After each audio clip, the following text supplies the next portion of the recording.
Hi,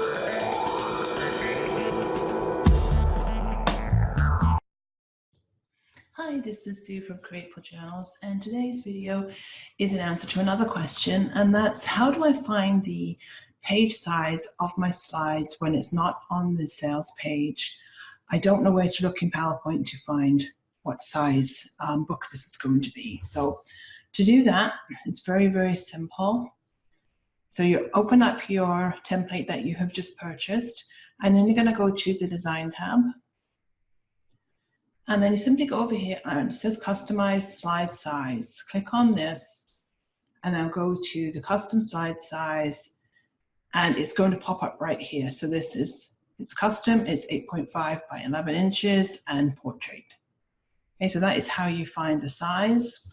And then if you wanted to change the size, obviously you would resave this under a new name.